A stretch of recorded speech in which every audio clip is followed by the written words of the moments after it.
Hi, my name is Vincenzo Galasso. I'm a professor of economics at Bocconi University. I'm the head of the Department of Social and Political Science, happily visiting LIS LISER for a conference.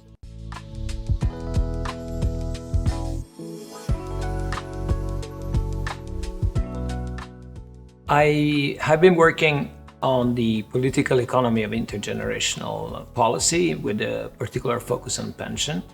I think this is a topic which has become increasingly more relevant with population aging. Population aging tends to have two sort of separate and different effects. An economic effect, which has to do with trying to keep the financial sustainability of pension and welfare system in general. But at the same time, there is some sort of a political demography, because aging means that elderly people tend to have a more weight in the political process, and so they tend to protect actually those systems.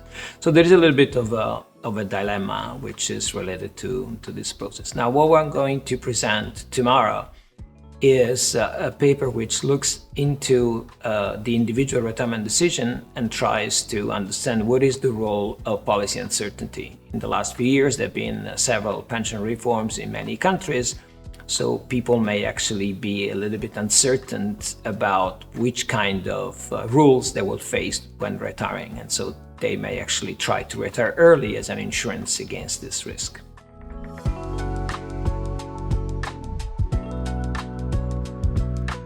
I think there are lots of interesting questions, of course, about pension. I would probably say that there are two main areas. One has to do with individual retirement decision. We now have a very interesting data set that can be used to study individual decision. In the past, lots of weight was given to the idea that this decision depended on financial and economic incentives. Now we know that there are many other things that may go on, and so I think it's interesting to actually study deeper this by using employees matched data set.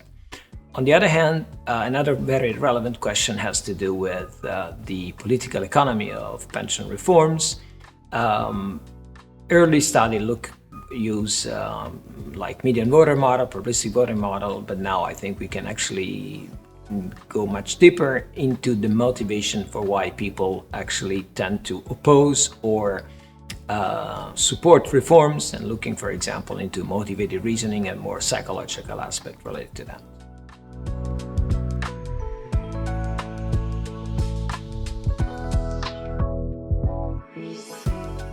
I think migration is clearly a super interesting and very recent phenomenon in some European countries at least, and major one.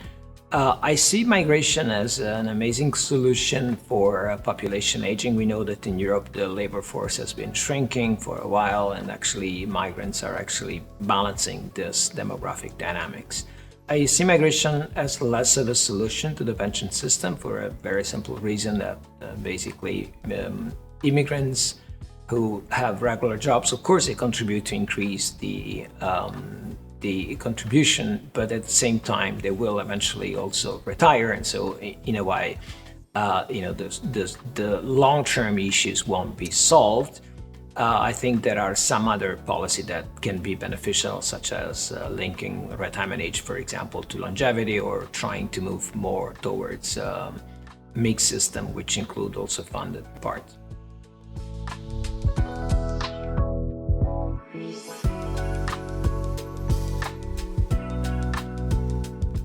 I had the opportunity of working for a couple of years as an economic advisor to the Italian Prime Minister on pension issues. The one thing that I realized was how difficult this was in terms of political sustainability. As economists, we tend to have a very normative view of what should be done, but we don't include into our thinking what are the political, or maybe I should say electoral constraints that politicians face.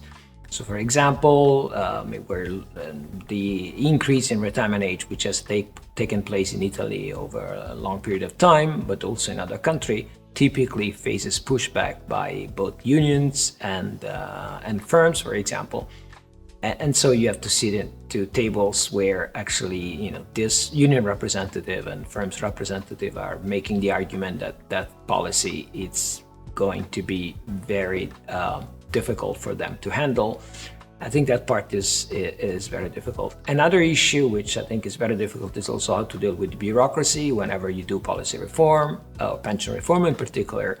you are changing the way in which bureaucracy works. So, there's a pushback also in terms of some institutions like Social Security Administration, for example, for trying to avoid making too large of a changes. So I think we should, as researchers, try to include these sorts of challenges, or I should say probably constraint, into our models, into our thinking.